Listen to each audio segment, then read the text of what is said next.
ప్రభుత్వం పెంచిన gas cylinder ధరలు తగ్గించాలంటూ కొత్తగూడెం బస్టాండ్ సెంటర్లో ఖాళీ గ్యాస్ సిలిండర్లతో సిపిఎం నిరసన తెలిపారు.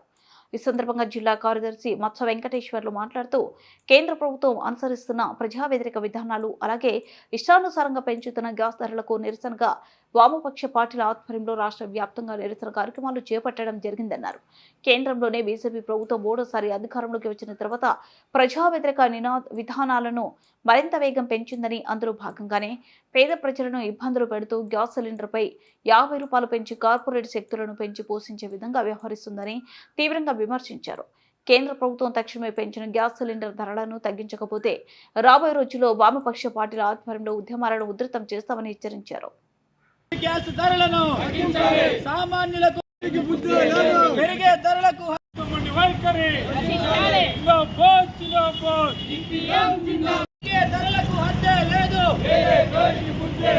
పెరిగే ధరలకు హద్దే లేదు. భారంగా మోపుతున్న ధరలను వెంటనే ప్రజలకు భారంగా ఉన్నటువంటి గ్యాస్ వైఖరి, ప్రజలకు భారంగా మోపుతున్నటువంటి బీజేపీ మండి వైఖరి ధరలు తగ్గించాలి. పెంచిన గ్యాస్ ధరలను వెంటనే ప్రజలకు భారంగా ఉన్నటువంటి గ్యాస్ ధరలను వెంటనే పెరిగే ధరలకు హత్య లేదు, పెరిగే ధరలకు హత్య లేదు. గ్యాస్ సబ్సిడీ ఇచ్చేటువంటి ప్రభుత్వాల పైన కూడా భారం పడుతుంది, సామాన్య ప్రజల మీద భారాలు పడేటువంటి అవకాశం ఉంది. అందుకని కేంద్ర సామాన్యులపై భారాలు మోపుతున్న కేంద్ర ప్రభుత్వ ప్రజా వ్యతిరేక విధానాలు ప్రజలపై భారాలు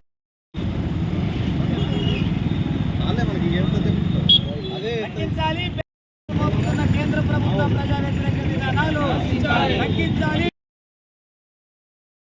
సోదరులారా, కేంద్ర బీజేపీ ప్రభుత్వం మూడోసారి అధికారంలోకి వచ్చిన తర్వాత ప్రజా వ్యతిరేక విధానాలను శరవేగంగా అమలు జరుపుతా ఉంది. అందులో భాగంగానే కేంద్ర బీజేపీ ప్రభుత్వం గ్యాస్ ధరలు పెంచి ప్రజల మీద ఆర్థిక భారాలు మోపుతా ఉంది, కార్పొరేట్ శక్తులకు అనుకూలంగా నిర్ణయాలు తీసుకుంటా ఉంది.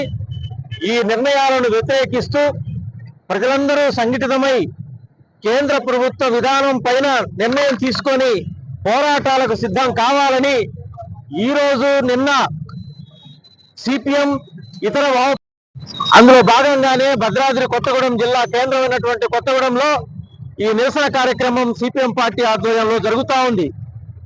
ప్రజలారా, ప్రజాస్వామిక వాదులారా, ఇప్పటికైనా కేంద్ర బీజేపీ ప్రభుత్వం అనుసరించేటటువంటి ప్రజా వ్యతిరేక విధానాలను అర్థం చేసుకోవాలని మేము విజ్ఞప్తి చేస్తా ఉన్నాం. ధరలు వాటంతట అయ్యే పెరుగుతూ ఉన్నాయి కాబట్టి మనం ఏమి చేయలేము అనేటటువంటి నిస్సహాయ స్థితికి, నిరుత్సాహానికి గురి కావాల్సిన అవసరం లేదు. మహా ప్రభుత్వాలే ప్రజలు తెలుసుకుంటే ప్రజా చైతన్యంతో కూలిపోయినటువంటి పరిస్థితి ఉంది. ఇవాళ ప్రభుత్వాలను కూలగొట్టాలి అనేది మన ఉద్దేశం కాదు, కానీ ప్రజల మీద అసౌకర్యాలు కల్పిస్తూ ఉద్దేశపూర్వకంగా భారాలు మోపటం అనేది ఇది ప్రజాస్వామ్య ప్రక్రియకి విరుద్ధంగా మనం అర్థం చేసుకోవాల్సిన అవసరం ఉంది. అంతర్జాతీయంగా క్రూడాయిల్ ధరలు తగ్గినప్పుడు స్థానికంగా ఉన్నటువంటి ప్రభుత్వాలు ధరలు తగ్గించడం అనేది న్యాయం. కానీ ఒక పక్కేమో అంతర్జాతీయంగా క్రూడాయిల్ ధరలు తగ్గుతాయి, కానీ స్థానికంగా ఉన్నటువంటి ప్రభుత్వాలేమో రేట్లు పెంచుతాయి. ఇది ఎక్కడ న్యాయం అంటే ఇది కార్పొరేట్ శక్తులకు అనుకూలంగా నిర్ణయం తీసుకోవటం కాదా? లేదంటే పెట్టుబడిదారులకు, సామ్రాజ్యవాదులకు ఊడిగం చేయటం కాదా?